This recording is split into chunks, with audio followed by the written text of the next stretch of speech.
Este é o segundo vídeo do 8º módulo do projeto Gaia Nefilibata, a filosofia em território virtual. E este 8º módulo é coordenado pelo professor Fernando Monegalha, da Universidade Federal de Alagoas, e tem como tema Bergson, subjetividade e metafísica. Neste segundo vídeo, o professor Fernando analisa o conceito de tensão ou intensidade da consciência, que nos leva diretamente à questão central da filosofia de Bergson, a teoria dos graus de duração ou planos de consciência. Ainda neste vídeo, o professor Fernando analisa, por meio dessa teoria, como se dá a relação temporal entre a consciência, o corpo e o universo para o filósofo francês. Não deixem de se inscrever no nosso canal no YouTube, de seguir nossas redes sociais, o nosso Facebook, nosso Twitter e nosso Instagram. Espero que vocês gostem desse segundo vídeo e com a palavra o professor Fernando.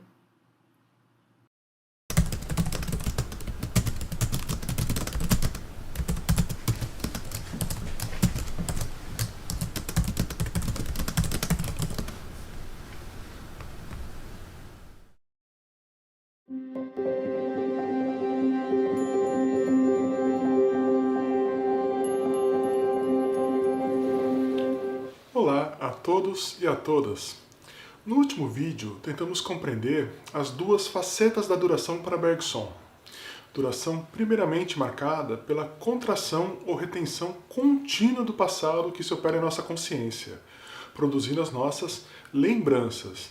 Depois pela fundamental abertura da consciência para o futuro, que aparece a nós sob a forma das antecipações que promovemos e das ações virtuais que projetamos sobre o mundo. O nosso próprio campo perceptivo despontava para nós como um campo de ações virtuais, um campo de possibilidades de escolha, ou, como gosta de dizer Bergson, uma zona de indeterminação no real. Contudo, não pensamos até agora sobre o que está no centro deste gráfico, no lugar em que as dimensões temporais fatalmente se encontram. Em uma palavra, não pensamos ainda sobre o que é o presente para Bergson. Esse será o tema deste vídeo, em que abordaremos também uma noção tão fundamental quanto a de duração para Bergson, embora normalmente muito menos enfatizada, a saber, a noção de tensão.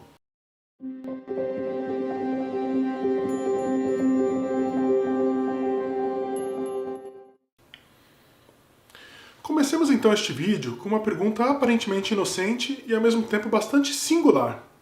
O que é o presente? Eis uma pergunta filosófica, que pode parecer estranha e absurda a alguns. Fazê-la, no entanto, mostra a dignidade da própria filosofia, que está cheia de perguntas não menos aparentemente absurdas, tais como: o que é o ser? O que é a liberdade? O que é a consciência? O que é o tempo? Repitamos então a nossa pergunta, sabendo que ao fazê-la, estamos abordando um aspecto essencial da realidade. O que é, de fato, o presente? Bergson, assim como outros grandes filósofos, se preocupou com esse tipo de coisa. Assim, encontramos no terceiro capítulo de Matéria e Memória passagens importantes em que Bergson se debruça sobre a questão do presente. Em certo momento desse texto, com efeito, ele se indaga sobre qual seria a nossa noção ordinária do presente, aquela noção do presente que habita o senso comum, em certa medida, até mesmo a própria ciência. Ele assim apresenta essa concepção ordinária do presente, na qual você mesmo talvez já tenha pensado. O que é, para mim, o momento presente? É próprio do tempo decorrer, o tempo já decorrido é o passado, e chamamos presente o instante em que ele decorre. Como já dissemos, essa é uma concepção ordinária do presente. A característica mais marcante dessa concepção é de pensar o presente em termos de instante. O presente é o instante em que o tempo decorre. Mas será a coisa assim tão simples? Pois, como vimos no vídeo anterior, todo estado consciente envolve essencialmente alguma contração do passado, alguma duração mínima. Logo, um estado consciente puramente instantâneo é uma mera contradição em termos. Quando falamos do instante, falamos, portanto, de um ente de razão, não de algo concretamente experimentado por nós. O problema com essa concepção ordinária do presente é seu caráter abstrato. A essa concepção abstrata e idealizada do presente, Bergson opará a concepção daquilo que ele chama de presente concreto. O presente concreto é o presente efetivamente vivido por nós. Ora, Acerca desse presente concreto e vivido, Bergson dirá que ele ocupa necessariamente uma extensão temporal. O presente real, concreto, vivido, aquele a que me refiro quando falo de minha percepção presente. Esse ocupa necessariamente uma duração. O que chama de meu presente estende-se ao mesmo tempo sobre o meu passado e sobre o meu futuro. Sobre o meu passado, em primeiro lugar, pois o momento em que falo já está distante de mim. Sobre o meu futuro, a seguir, pois é sobre o futuro que esse momento está inclinado. É para o futuro que eu tendo. E se eu pudesse fixar este indivisível presente, este elemento infinitesimal da curva do tempo, é a direção do futuro que ele mostraria. É preciso, portanto, que o estado psicológico que chamo meu presente seja ao mesmo tempo uma percepção do passado imediato e uma determinação do futuro imediato. O presente concreto e vivido é, portanto, algo muito diferente do instante, mero ente de razão. Assim como no caso do Special Present, analisado por William James, ou do presente vivo, de Edmund Husserl, o presente concreto bergsoniano será sempre pensado como um pequeno campo temporal, abrangendo nossos passado e futuro imediatos.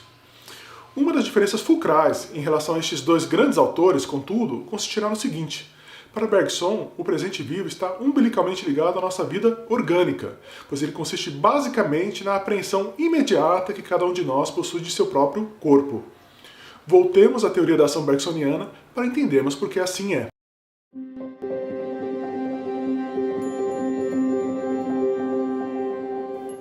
Como vimos anteriormente, para Bergson, o futuro desponta primeiramente para nós sob a forma de um campo de ações virtuais.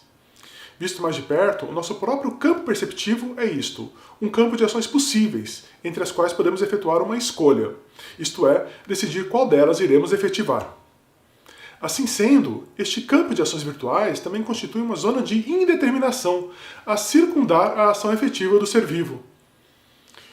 O que não salientamos suficientemente até aqui, e que devemos enfatizar a partir de agora, é que esta efetuação de uma ação virtual de nossa consciência somente pode se dar por meio de uma ação sumamente real de nosso corpo. O corpo é o único meio que possuímos para levar a cabo uma ação real, e não somente virtual, no mundo. Assim, ao andar pela orla de uma cidade, podemos escolher a cada momento entre um leque de ações virtuais: atravessar a rua, sentar numa jangada ou olhar o mar. Ora, todas essas ações virtuais são antecipações de ações reais que podemos efetuar no mundo. Ações reais que, caso levadas a cabo, o terão de ser invariavelmente por meio de nosso corpo. É com nosso corpo, e somente com ele, que atravessamos a rua, sentamos na jangada ou olhamos o mar. Ora, se o futuro desponta a nós por meio das ações virtuais que nossa consciência projeta no mundo, podemos dizer que, inversamente, o nosso presente consiste nas ações reais que efetuamos com o nosso corpo no mundo. Caminhamos pelo passeio público.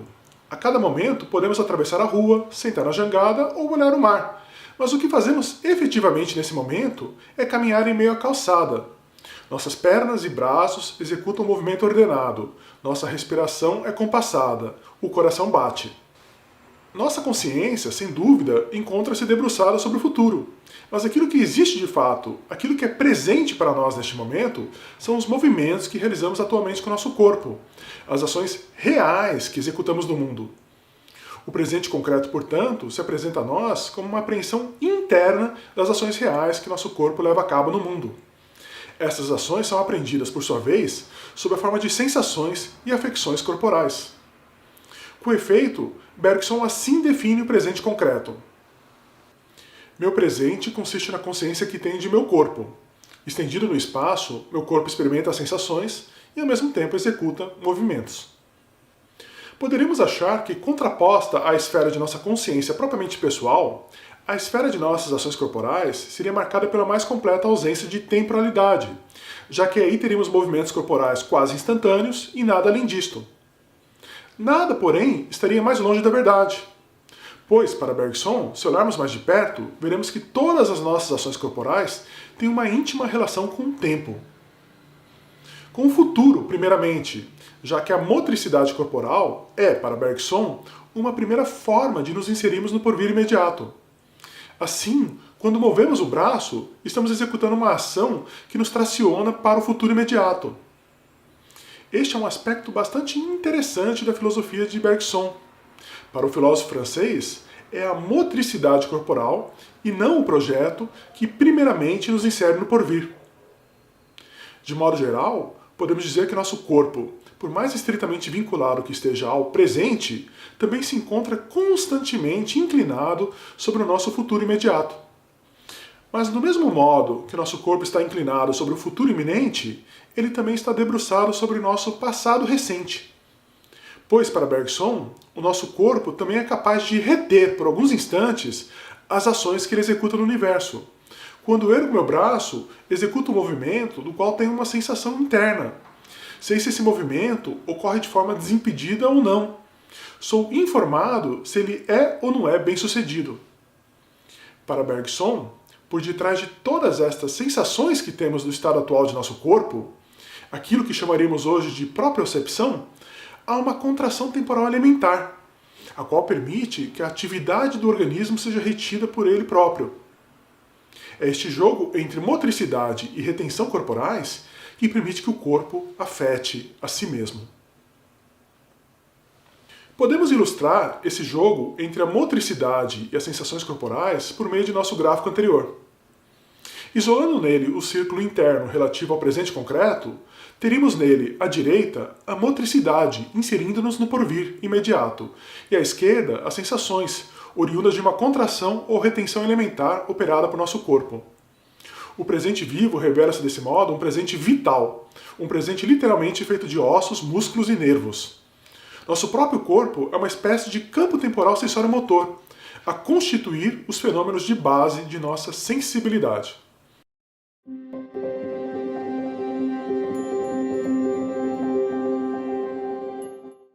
Na medida em que nosso próprio corpo revela ser dotado de uma temporalidade nuclear, ele revela ter algo em comum com a nossa consciência. Ambos duram, porém em graus diferentes. Assim como a consciência contrai o passado no presente, assim o corpo faz, mas numa escala temporal bem menor. Pouco a pouco, começamos a compreender um dos propósitos de Bergson em matéria-memória: reintegrar a consciência e o corpo numa estrutura temporal unitária, pensando-os como diferentes graus de duração de nosso ser interior. Pensados do ponto de vista da duração, o corpo e a consciência não são mais do que diferentes níveis temporais, diferentes ritmos de duração. Para ilustrar essa estrutura temporal unitária, que engloba tanto a nossa vida corporal quanto a nossa vida propriamente espiritual, Bergson lança mão de um de seus gráficos mais famosos, o gráfico do cone invertido. O que este gráfico representa? Se seguirmos as indicações de Bergson no terceiro capítulo de Matéria-Memória, teremos que dizer que ele representa a relação entre a nossa memória espontânea e o nosso corpo. Bergson, com efeito, assim apresenta este gráfico. Se eu representar por um cone SAB a totalidade das lembranças acumuladas em minha memória, a base AB, assentada no passado, permanece imóvel, enquanto o vértice S, que figura a todo momento o meu presente, avança sem cessar. E sem cessar também toca o plano móvel P, de minha representação atual do universo. Em S concentra-se a imagem do corpo, e fazendo parte do plano P, essa imagem limita-se a receber e a devolver as ações emanadas de todas as imagens de que se compõe o plano. Em princípio, portanto, não há muita dificuldade. O cone invertido representa a relação entre a totalidade de nosso passado, que permanece em nós em estado inconsciente, e o nosso corpo, figurado pela ponta do cone, que se insere no universo ao seu redor. Mas será que não poderíamos dizer também que o cone representa mais do que a relação entre uma memória inconsciente e o corpo, na medida em que ele aponta para um processo de intensificação temporal gradual no próprio interior do real? Não nos mostra ele o processo de abertura do próprio tempo? Neste sentido, não é o cone um verdadeiro ciclone a fazer a ponte entre o universo material e o mundo espiritual, a terra e o céu no interior do bergsonismo? Questões.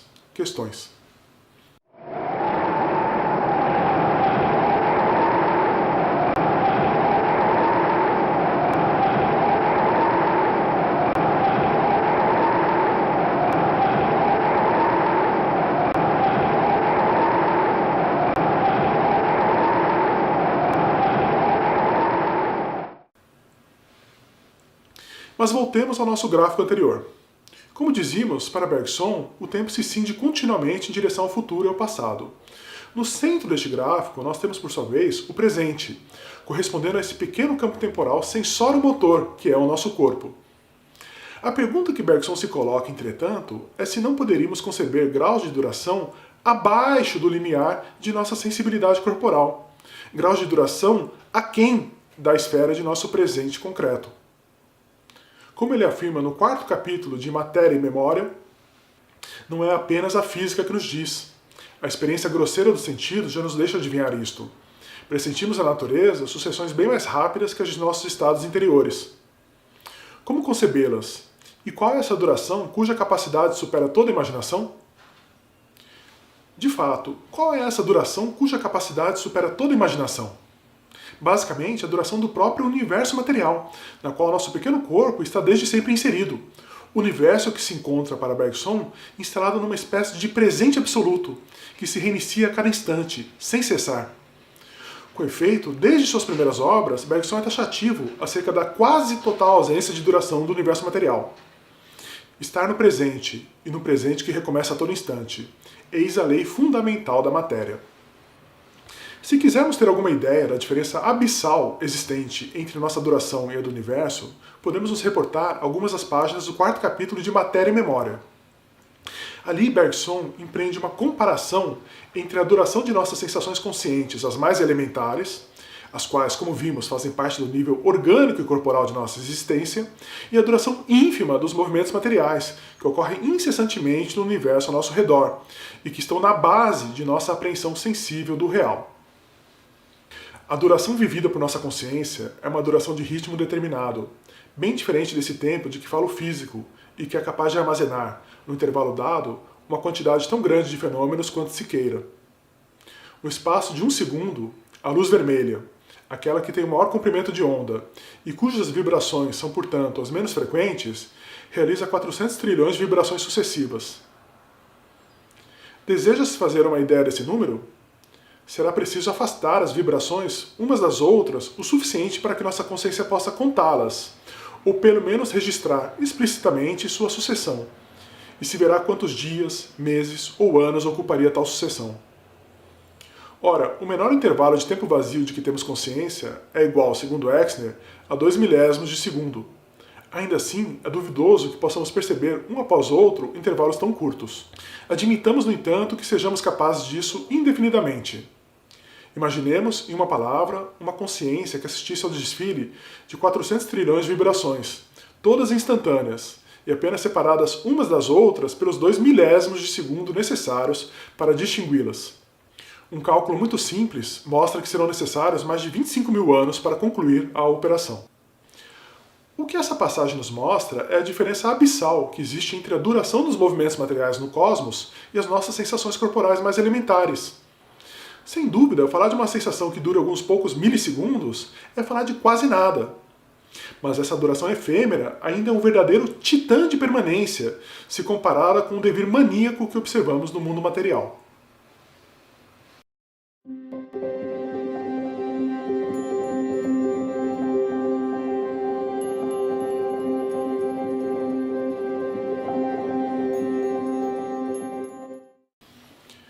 Haveria algum resquício da duração nesse presente extremo, nessa profundidade abissal da Terra e do mundo?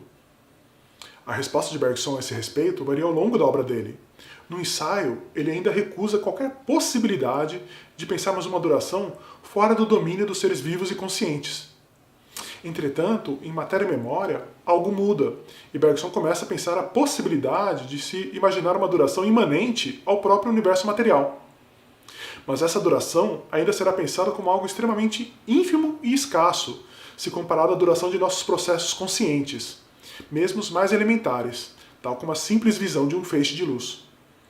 De qualquer modo, será essa mudança de rumo que permitirá a Bergson afirmar, no começo da evolução criadora, que o universo dura. Essa parece ser uma afirmação trivial, mas que no contexto da obra bergsoniana tem uma significação profunda. Significa dizer que o universo contrai o seu passado imediato no presente, tal como nossa consciência o faz, mas numa escala completamente ínfima se comparada à nossa. O bergsonismo deságua assim num panpsiquismo, que reconhece o valor cósmico da própria consciência. Nesse sentido, o universo é para ele uma espécie de mente momentânea, uma mente sem história e sem passado, restrita a um presente que, contudo, ainda possui uma espécie de duração ínfima.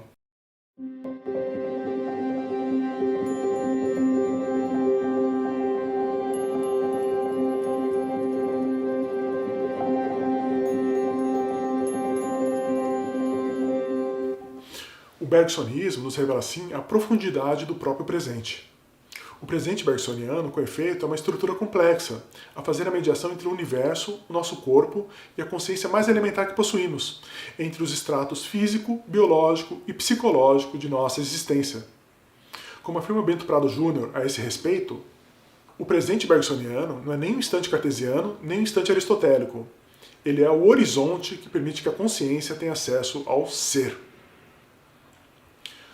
Universo, corpo e consciência perfazem assim uma estrutura temporal única, a estrutura de nosso próprio ser e do ser em geral, que nós percorremos internamente de forma intensiva ao longo de nossa vida consciente.